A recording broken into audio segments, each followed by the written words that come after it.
Tharu tech සමගින් එකතු වෙන යාළුවෝ හැමෝම සාදරයෙන් අද පිළිගන්නවා. ඉතින් අද මම වීඩියෝ එකක් කරනවා අලුතෙන්ම වෙනස්ම වීඩියෝවක් රිසර්ච් ආටිකල්ස් හොයන කට්ටියන්ට ඒ වගේම ඒවා කොහොමද ඩවුන්ලෝඩ් කරගන්නේ කියන එකත් තමයි අද කතා කරන්නේ. අන්න ඉතින් දැනට මගේ වීඩියෝස් තියෙනවා ඔක්කොම 39ක්. ඉතින් ඒවා එක එක ප්ලේලිස්ට් වලට ගහලා තියෙන්නේ. දැනට ප්ලේලිස්ට් ඔක්කොම තියෙනවා 8ක් තියෙනවා මගේ channel එකේ. ඉතින් සතුටුයි කියන්න අද 40 වෙනි වීඩියෝ එක තමයි මම අද කරන්නේ. ඉතින් මගේ channel එක සමගින් අද දක්වා රැඳී සිටි ඔයාලා හැමෝටම ගොඩක්ම ස්තුතියි කියලා කියනවා. ඉතින් අද අපි වීඩියෝ එකට යමු.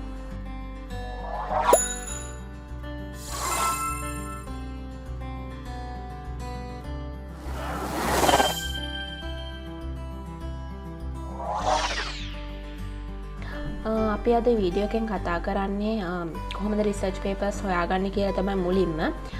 ඉතින් ඒකට අපි අනුගමනය කරන්න ඕනේ වෙබ්සයිට් එකේ නම තමයි Google Scholar කියන්නේ.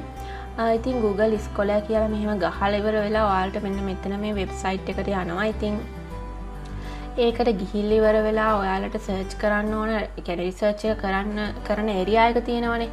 ඒ ඒරියා එකට අදාළව කීවර්ඩ් තමයි මෙතන ගහන්න ඕනේ. ඉතින් මේ කීවර්ඩ් ගැහුවට පස්සේ ඒකට අදාළව අපිට ලිස්ට් එකක් එනවා. රිසර්ච් ආටිකල්ස් කියන ලිස්ට් එකක් එනවා. ඉතින් ඒව බලලා අපිට ඒව ගැලපෙනවද කියලා බලන්න තමයි මේක උපයෝගී වෙන්නේ. ඉතින් කම්පියුටර් ග්‍රැෆික් සිස්ටම් කියලා මම මෙතන ගැහුවා.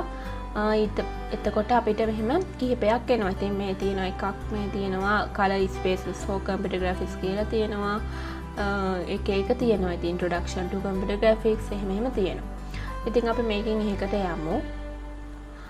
දැන් ඔයාලට මේක බලා ගන්න පුළුවන්. මේකෙන් ගියාට පස්සේ සාමාන්‍යයෙන් කිහිපයක් විතරක් වගේ තියෙන රිසර්ච් පේපර් එකේ කොහොම බලා ගන්න පුළුවන් හැකියාවක් නැහැ. ඉතින් අපිට ඒකට ඒ කියන්නේ ප්‍රශ්නට උත්තරයක් විදියට මම ඊළඟට කියන එකෙන් ඔයාලට පුළුවන් කොහොමද ඩවුන්ලෝඩ් කරගන්නේ කියලා. ඒ කියන්නේ ෆුල් පේපර් එකම මේ විදියට ගත්තාම සමහරක් කියන්නේ ගොඩක් සමහරක් ඒවා තියෙනවා මේකේ. සමහරක් ඒවායි මේව ගන්න බෑ. ඒ කියන්නේ ඔක්කොම දෙන්නේ නැහැ. එක්කෝ මේ සල්ලි ගෙවන්න ඕන නැත්නම් මේ ඒක පෙන්නන්නේ නැහැ සයින් වෙලා මොන හරි තියෙනවා. ඉතින් මේ ක්‍රම කරන්න. ඉතින් එහෙම නැතුව ගන්න විදිය මම ඊළඟට කරනවා. අපි තව එකක් බලමු. මෙන්න මේක. මෙන්න මේක ඔයාලට හොඳටම බලා ගන්න පුළුවන්.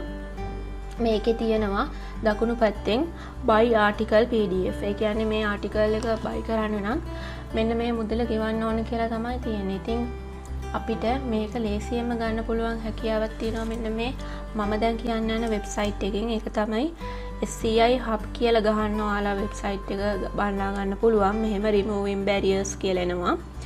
ඉතින් ඔයාලා අර එහා පැත්තේ තියෙන අරකේ තියෙන වෙබ්සයිට් ලින්ක් එක තමයි මෙන්න මෙතෙන්ට ගන්න ඕනේ. කියන්නේ මේ උඩ තියෙන මේ රිසර්ච් ආටිකල් එකේ ලින්ක් එක. ඒ ලින්ක් එක කොපි කරලා මෙතන sci-hub කියන එකේ ගහන්න. ඉතින් එතකොට ඔයාලට බලා ගන්න පුළුවන් අර අපිට අතනින් අර පේඩ් කරලා ගන්න කියපු ආටිකල් එකම මෙතන ෆ්‍රී අතනින් ඩවුන්ලෝඩ් කරගැනීමේ හැකියාව තියෙනවා. ඉතින් මම හිතන්නේ මේ වෙබ්සයිට් එක ගොඩක් වැදගත් ඉගෙන ගන්න ළමයින්ට. ඉතින් මේක හරි විදියට එඩියුකේෂන් පර්පස් එකෙන්ම යූස් කරන්න කියලා මම කියනවා. මොකද ඒ අයට තමයි මම මේන් කළා මේ වීඩියෝ එකත් කරේ.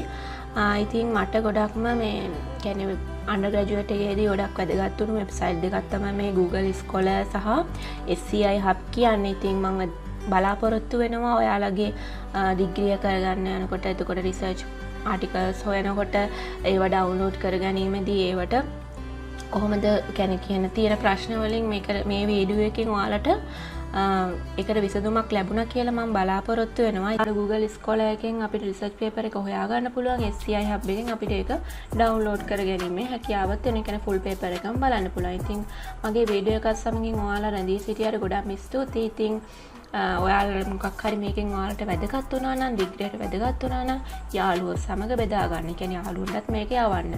ඒ වගේම වීඩියෝ එක වැදගත් වුණා නම් මගේ channel එකට subscribe කරලා කමෙන්ට් එකකුත් දාන්න. යටින් වීඩියෝ එක හොඳද නරකද කියලා දාන්න. හරි එහෙනම් අපි අලුත් වීඩියෝ එකකින් හමු ගිහින් බලාපොරොත්තු වෙන අදට මම ඔයාලගෙන් සමු ගන්නවා. ඔයාලට සුබ දවසක්.